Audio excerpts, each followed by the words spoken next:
जय श्री कृष्णा। ओम नमः शिवाय। आप सभी को सादर प्रणाम। आज हम आपके समक्ष गोपाष्टमी का महत्व क्या है, गौ माता की महिमा क्या है, इसके बारे में चर्चा करने जा रहे हैं। जैसा कि आप सभी जानते हैं कि गोपाष्टमी जो है वह कार्तिक मास की शुक्ल पक्ष की अष्टमी तिथि को मनाई जाती है, क्योंकि गाय हमारी माता है। गाओ विश्वस्य मात्रा, गाय समस्त चराचर जगत की माता है, जगत की जननी है। इसलिए गौ माता को विश्व का आधार बताया गया। गाय में समस्त देवी देवता विराजमान होते हैं। वेद पुराणों में इसका बड़ा विस्तार से वर्णन किया गया है। जो भी व्यक्ति गाय की पूजा करता है वह समस्त देवताओं की पूजा भी कर लेता है, क्योंकि सर्वे देवास्थिता देहे सर्वदेवी मई ही गौ, अर्थात इसमें समस्त देवी देवता विराजमान होते हैं। इसलिए गाय की पूजा हमारे सनातन धर्म में की जाती है, क्योंकि गाय निष्पाप है, निष्कलंक है और इसके बारे में अनेक पुराणों में भी बड़े विस्तार से वर्णन किया गया है। महाभारत में कहा गया, जिसमें शांति पर्व अनुशासन पर्व में भीष्म पितामह युधिष्ठिर को बता रहे थे कि गाय की महत्वता क्या है। उसमें बताया उन्होंने कि जो व्यक्ति गाय का लेपन करता है, जहाँ पूजा करते हैं उस स्थान पर, या पितरों के लिए या चौका कहीं भी करता है, वह स्थान शुद्ध हो जाता है, पवित्र हो जाता है और उसमें पूजा करने से या कोई भी कार्य करने से उसको अनंत पुण्य की प्राप्ति होती है। और जो गाय को एक मुट्ठी भरी घास खिलाता है वह समस्त कामनाओं को परिपूर्ण करने वाली होती है, क्योंकि गाय इतनी प्रसन्न होती है। 1 वर्ष तक यदि अनुशासन पर्व में बताया गया महाभारत के कि 1 वर्ष तक यदि कोई व्यक्ति गाय को नित्य ग्रास खिलाता है तो गौ माता उसकी समस्त कामनाओं को पूर्ण करती है। और इतना ही नहीं, भविष्य पुराण में भी बताया गया, जब भगवान श्री कृष्ण और युधिष्ठिर का संवाद हो रहा था उसमें उन्होंने बताया कि जिसमें समुद्र मंथन हुआ था उसमें समुद्र से 5 गायें उत्पन्न हुई थी जो कामधेनु के समान थी। कहा गया क्या क्या नाम थे उनके, नंदा, सुरद्रा, सुरभि, सुशीला और बहुला। इन 5 गायों का यदि व्यक्ति नित्य निरंतर स्मरण भी कर लेता है, गौ माता उनके ऊपर अत्यंत प्रसन्न होती हैं, जिनके नाम मैंने आपको बताए, नंदा, सुभद्रा, सुरभि, सुशीला और बहुला। यह गाय समस्त कामनाओं को परिपूर्ण करने वाली होती है। और पद्म पुराण में भी बड़े विस्तार से वर्णन किया गया। कहा गया कि जो व्यक्ति गाय की परिक्रमा भी कर लेता है उसकी भी अनंत पुण्यों की प्राप्ति होती है और समस्त पाप उसके दूर हो जाते हैं, जो गाय की परिक्रमा भी कर लेता है। इसलिए गाय के महत्व के बारे में और भी बड़े विस्तार से पुराणों में कहा गया है। इसलिए श्रीमद् भागवत महापुराण में कथा आती है, आपने सुना होगा कि जिसमें भगवान श्री कृष्ण ने अपनी सबसे छोटी उंगली पर गोवर्धन को उठाया था, गोवर्धन पर्वत को उठाया था 7 दिन 7 रात्रि तक।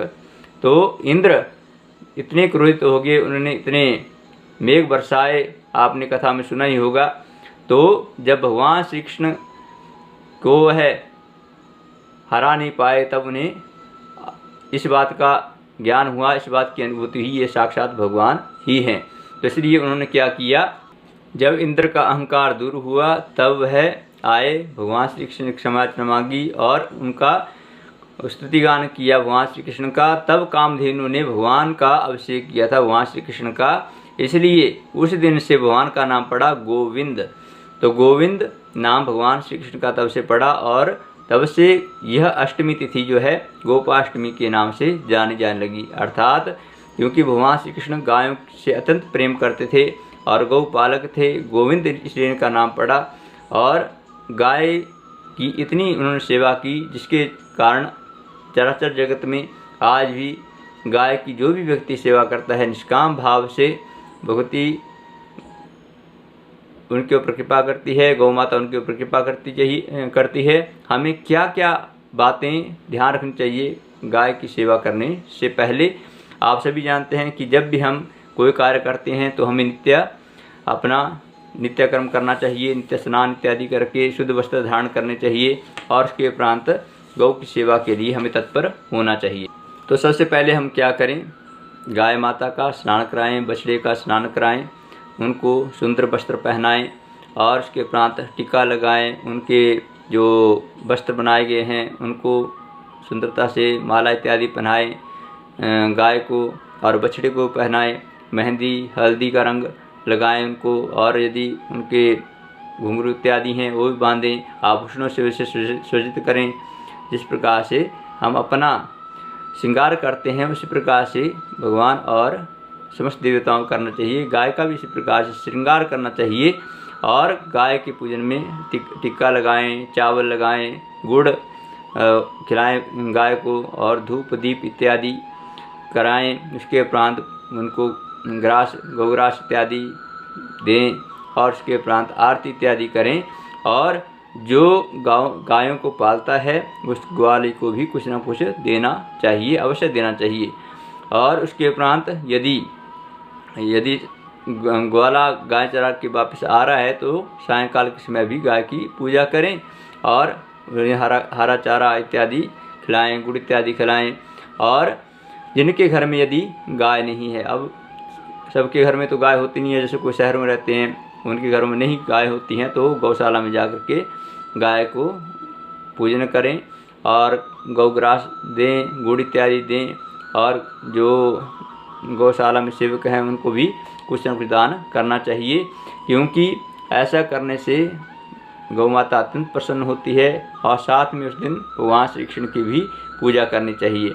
मान्यता के अनुसार जो गोपाष्टमी के दिन गौ माता का पूजन करता है उसके पुण्यों का उदय होता है, और वह समस्त विघ्न बाधाओं से मुक्त होता हुआ अपना जीवन यापन करता है। इसलिए गोपाष्टमी का बहुत बड़ा महत्व है।